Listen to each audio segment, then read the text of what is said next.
Welcome to Brain Roots IAS। आज हम एक बहुत ही क्रिटिकल टॉपिक पढ़ेंगे, India's waste crisis and the new 26 rules. ये एनवायरनमेंट और गवर्नेंस दोनों के लिए एक एक्सट्रीमली इंपॉर्टेंट टॉपिक है। चलिए इस विश्लेषण में हम इंडिया के इस मैसिव वेस्ट प्रॉब्लम को अच्छी तरह से समझते हैं और देखते हैं कि इससे सॉल्व करने के लिए सरकार क्या नया प्लान लाई है। तो चलिए शुरू करते हैं। स्क्रीन पर जो आपको नंबर दिख रहा है 436 मिलियन टन्स, ये कोई आम नंबर नहीं है। ये एक प्रोजेक्शन है, एक अंदाजा है उस सॉलिड वेस्ट का जो इंडिया 2050 तक हर साल पैदा करेगा। जस्ट इमेजिन द स्केल, इतना कचरा कि इससे कई पहाड़ खड़े हो सकते हैं। ये फिगर ही हमें इस प्रॉब्लम की सीरियसनेस का एहसास दिलाता है। तो सवाल ये है कि जो इतना वेस्ट हम जनरेट कर रहे हैं उसका हो क्या रहा है। ये चार्ट इसकी एक बहुत ही क्लियर पिक्चर देता है। देखिए, अभी हम सिर्फ 15 से 20% वेस्ट को ही ठीक से प्रोसेस कर पाते हैं। इसका मतलब क्या हुआ? मतलब ये कि बाकी का जो 80 से 85% कचरा है वो बिना किसी प्रोसेसिंग के रह जाता है। वो या तो लैंडफिल्स में जाके पहाड़ बना रहा है या इधर उधर फैलकर पोल्यूशन और हेल्थ इमरजेंसीज क्रिएट कर रहा है। ये जो गैप है ना जनरेशन और प्रोसेसिंग के बीच, यही सबसे बड़ी चिंता की बात है। तो इतनी बड़ी समस्या को, इतने विशाल स्केल के प्रॉब्लम को आखिर अप्रोच कैसे किया जाता है? प्रॉब्लम का स्केल तो हमने देख लिया, अब हम इसके सोल्यूशन की तरफ आगे बढ़ते हैं। ओके, सो सोल्यूशन पर जाने से पहले जरूरी है कि हम प्रॉब्लम की जड़ को समझें। इस पहले सेक्शन में हम इंडिया की करंट वेस्ट मैनेजमेंट सिचुएशन के चैलेंजेस को अच्छी तरह से एनालाइज करेंगे। ये 4 पॉइंट्स इस प्रॉब्लम के कोर हैं। Please pay attention. First, rapid urbanisation. जैसे जैसे शहर तेजी से बढ़ रहे हैं, उनकी पॉपुलेशन बढ़ रही है, कंजम्पशन पैटर्न्स चेंज हो रहे हैं और इसका सीधा रिजल्ट है more waste. Second, poor source segregation. ये हम सबकी डेली लाइफ से जुड़ा है। हम घर पर ही गीला और सूखा कचरा अलग अलग नहीं करते, जिससे आगे इसकी प्रोसेसिंग ऑलमोस्ट इम्पॉसिबल हो जाती है। Third, infrastructure deficits. हमारे पास इस वेस्ट को साइंटिफिकली प्रोसेस करने के लिए जरूरी प्लांट्स और फैसिलिटीज की भारी कमी है। और लास्ट, वीक इन्फोर्समेंट। नियम कानून तो पहले भी थे, लेकिन उनका पालन ठीक से नहीं हो पा रहा। ये इंप्लीमेंटेशन गैप एक बहुत बड़ा इशू है। अब आते हैं सोल्यूशन पर। इन्हीं चैलेंजेस को एड्रेस करने के लिए सरकार एक बिल्कुल नई, एक कॉम्प्रिहेंसिव स्ट्रैटेजी लेकर आई है। ये है 2026 के नए नियम। माना जा रहा है कि ये नियम इंडिया में वेस्ट मैनेजमेंट की पूरी तस्वीर बदल सकते हैं। Let's see how. So the government has notified the Solid Waste Management Rules 2026. Please note, इन्हें Environment Protection Act 1986 के अंडर लाया गया है और ये 1 अप्रैल 2026 से पूरे देश में लागू हो जाएंगे। Basically, this is a new rule book, a new playbook for a cleaner India. इन नए रूल्स की जो फाउंडेशन है, जो फिलॉसफी है, वो है सर्कुलर इकोनॉमी। ये कॉन्सेप्ट समझना बहुत जरूरी है।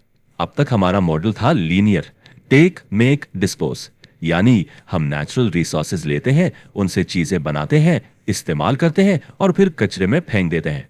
लेकिन सर्कुलर इकोनॉमी इस सिस्टम को बदलता है।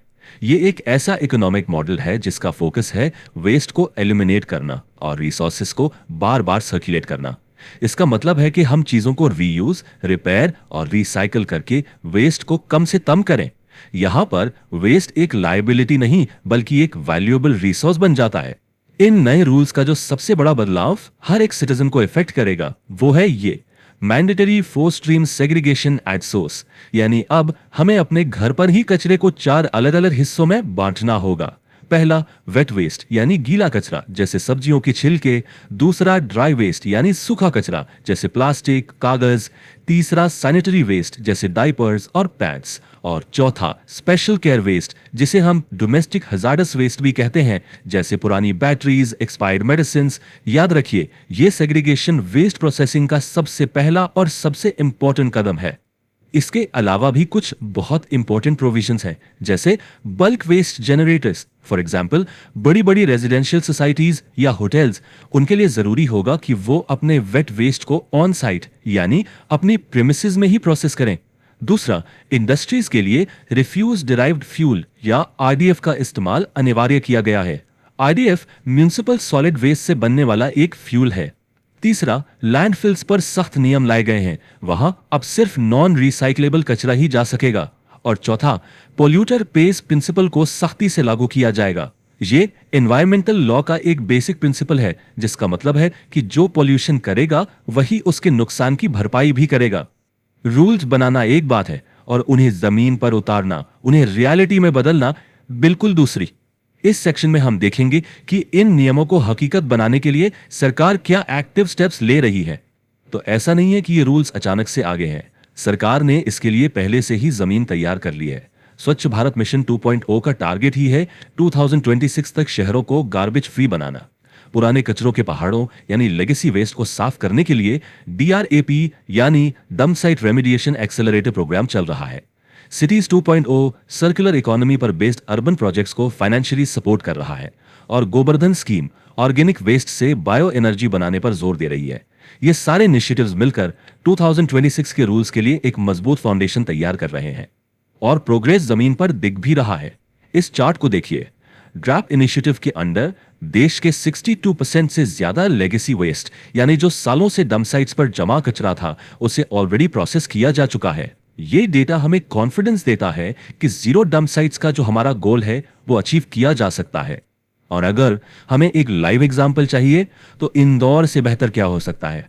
इंदौर लगातार 7 साल से इंडिया का सबसे साफ शहर है। उन्होंने ये 100% door to door waste collection और सेग्रीगेशन अचीव करके दिखाया है।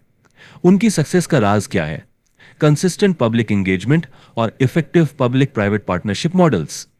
इंदौर का मॉडल साबित करता है कि अगर लोगों की भागीदारी हो तो कुछ भी संभव है। यह बाकी शहरों के लिए एक बेहतरीन केस स्टडी है। हमने प्रॉब्लम को समझा, सॉल्यूशन को देखा और प्रोग्रेस भी एनालाइज किया। अब आखिरी सेक्शन में हम आगे के रास्ते की बात करेंगे। अब भी क्या चैलेंजेस बाकी हैं और उन्हें पार करने का वे फॉरवर्ड क्या है। रास्ता अभी भी आसान नहीं है। कुछ बड़े ऑपरेशनल हर्डल्स हैं। पहला, इंफ्रास्ट्रक्चर डेफिसिट्स यानी जरूरी प्रोसेसिंग प्लांट्स की अभी भी कमी है। दूसरा, पब्लिक कॉम्प्लिसेंसी, लोगों में सेग्रीगेशन को एक आदत बनाने में अभी भी वक्त लगेगा। It requires a behavioural change. तीसरा, टेक्नोलॉजी गैप्स, हमें वेस्ट को एफिशिएंटली प्रोसेस करने के लिए और एडवांस टेक्नोलॉजी की जरूरत है। और चौथा, अंडर डेवलप्ड रिसाइकलिंग मार्केट्स, अगर रिसाइकल किए हुए प्रोडक्ट्स का मार्केट ही स्ट्रांग नहीं होगा तो इस पूरे प्रोसेस को इकोनॉमिकली सस्टेनेबल बनाना एक बहुत बड़ा चैलेंज है। लेकिन हर चैलेंज का एक सोल्यूशन होता है। जहां लिमिटेड म्युनिसिपल कैपेसिटी एक चैलेंज है, वहां ग्रीन फाइनेंसिंग जैसे ऑप्शंस यानी एनवायरमेंट फ्रेंडली प्रोजेक्ट्स में इन्वेस्टमेंट एक रास्ता है।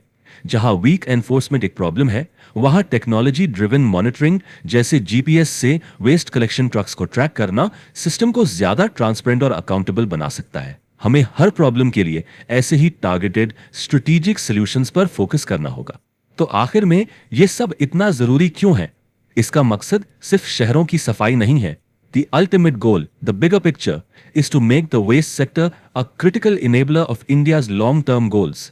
ये goals हैं बेहतर environmental health, resource efficiency और सबसे बड़ा 2070 तक नेट जीरो इमिशंस का टारगेट हासिल करना।